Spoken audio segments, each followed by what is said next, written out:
Everyone. Okay, while I was looking through my videos, I realized quite often people come up and in my comments and say that they would like to make something that would fit them, but then they're not able to do the maths behind the what it takes to actually create something that will fit you properly.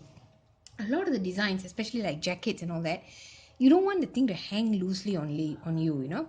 So basically what you have to do, there are three things that you must do. First is that you have to measure the two large portions of your body, around your breast. um yeah, that means your chest measurements. Okay, now this will inevitably be the largest part. When you want to make a sweater, this will be the part that you have to consider. So you take a tape and you go from the back and come to the front, so that you can see. You don't try to use the front and go to the back and take a measurement, but put the tape round your chest and bring it in front. Don't make it tight, and you get that measurement. So if it's, let's say, 34 inches, or I mean, anything, it could be 34, 38, or whatever. Okay. um Now let's just take it as 34. Now you give about 1 inch on each side. So if you want something to fit you well, and still be able to put something inside, you give it another couple of inches. So you give it around 36 inches. Of course, if you want to wear, if you're in colder place and you want something bulkier inside, then you got to go, maybe you have to give 3 or 4 inches even. But 36 is a fair difference from 34 to 36. The second thing is that if you want something a little bit longer, you must measure your hips. Okay, so you take, again, the same method, the largest part of your hip, take that measurement, and you have your hip measurement. Again, gives 2 inches to whatever your hip measurement is. Okay, let's say it's around 38.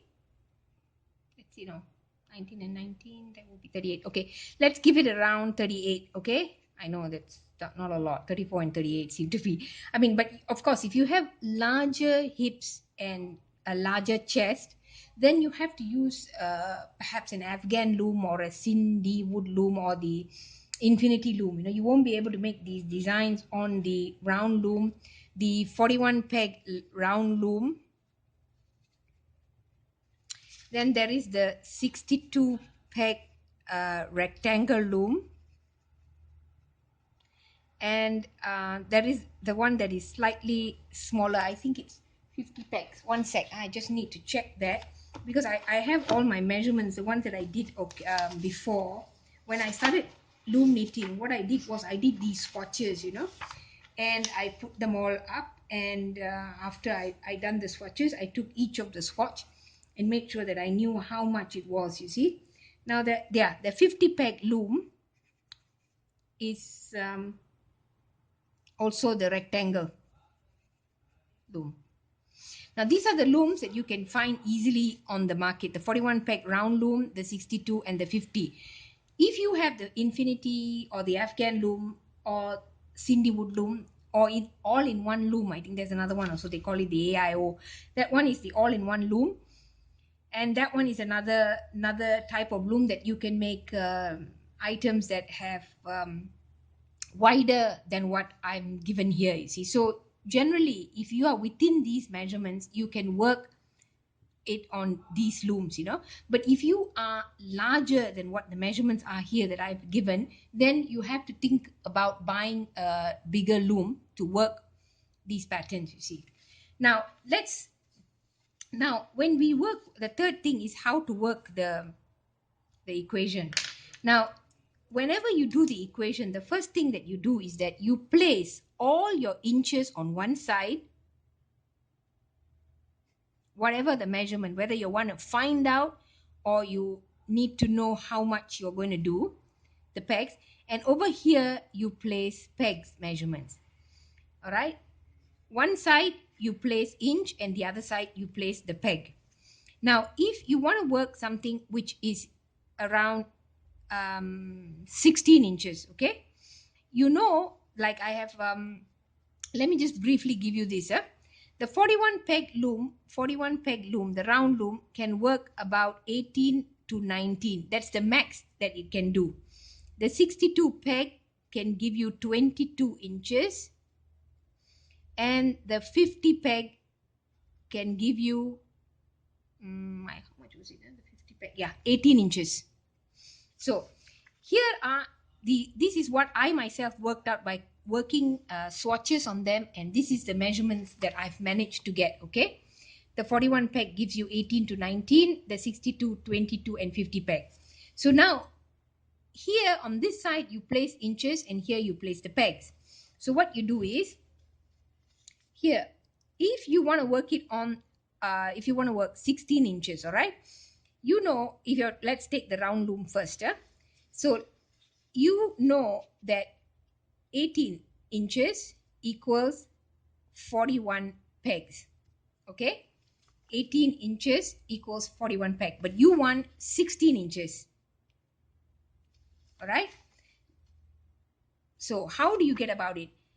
To get 16 inches, all the inches must be on one side and all the pegs must be on one side. You take the value from here across, 16 times by 41 divided by the top.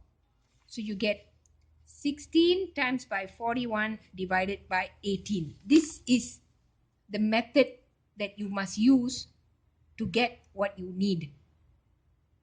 So all the formulas work exactly the same, whether you're doing the sleeve, the front, the back. You always place all of the inches on one side, or centimeters, whatever you are comfortable with.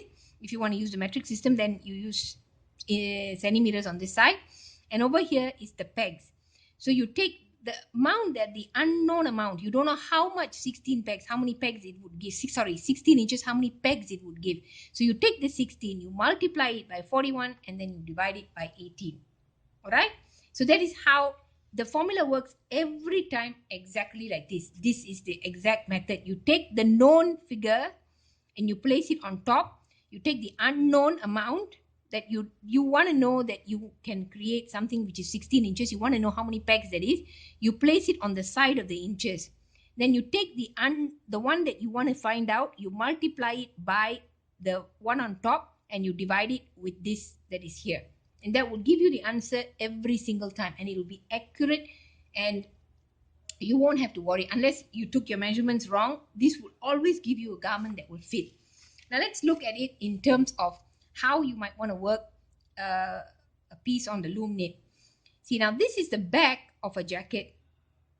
Now the back piece is between 18 and 19. So this is simple. You don't have to do any maths for this, because you know 18 to 19 is what you can work on a 41 peg. It's 19 when you work loosely and your stitches are big, or your yarn is very quite large, because a 41 peg loom can actually manage yarn that is quite thick, so you can actually get 19 inches also. So this one, you just work it on the 41 peg, all the 41 pegs, and then you work it to the length of 23 to get the back. This is just a simple jacket that I've done before, And here, over here, the front, however, each of the front is 10 and a half. So again, you use the same method. You put 10 and a half on this side, 10 and a half multiplied by 41 divided by 18. And that will give you the number of pegs that you will need to get 10 and a half.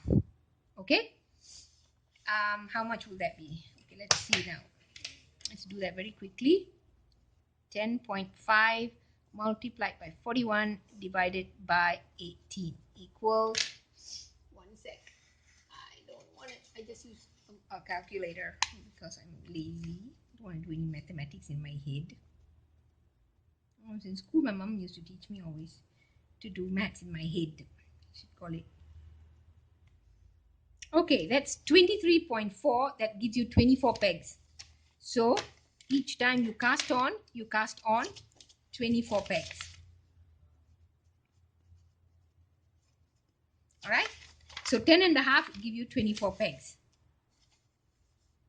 See, I put it at, I think maybe because I took slightly, I took the 19, so I got 25 pegs instead.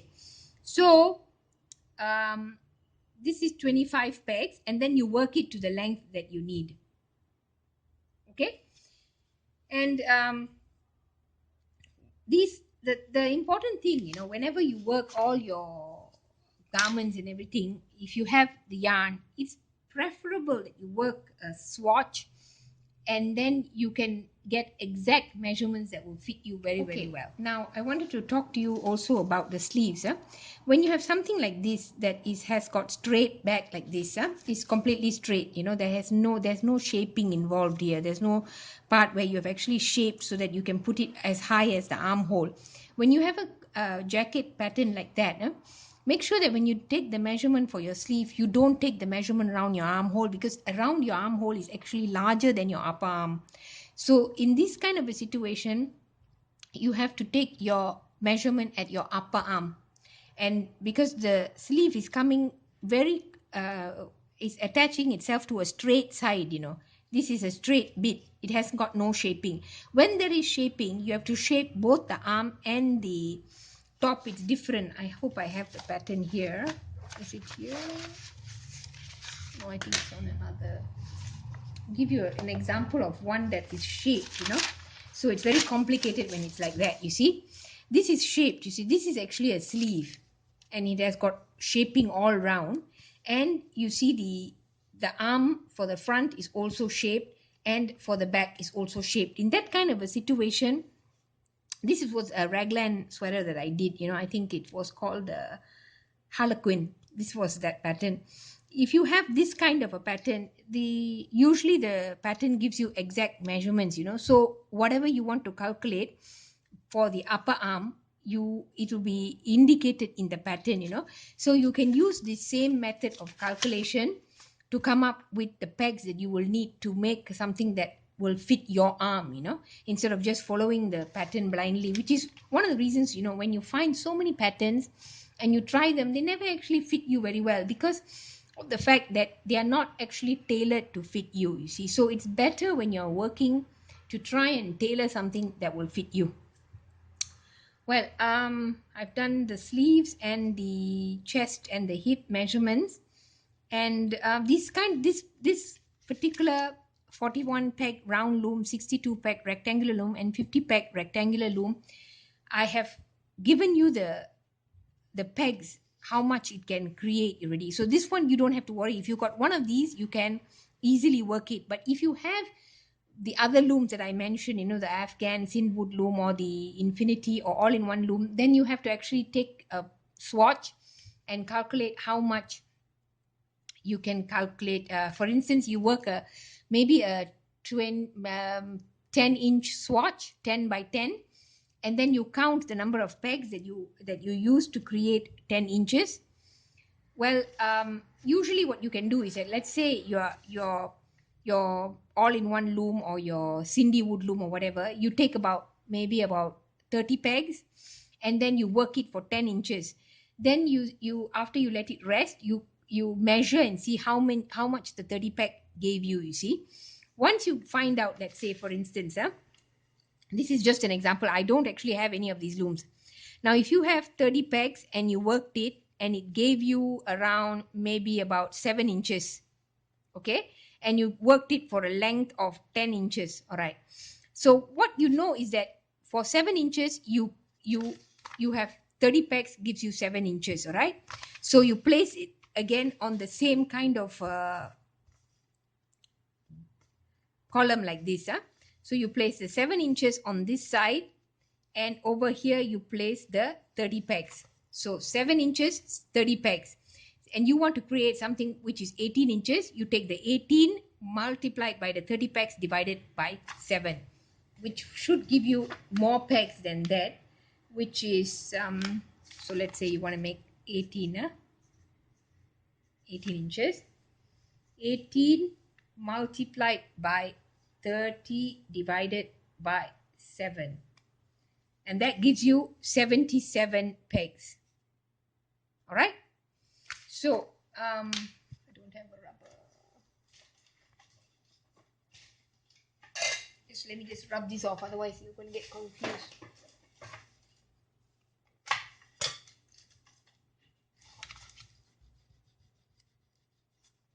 Okay.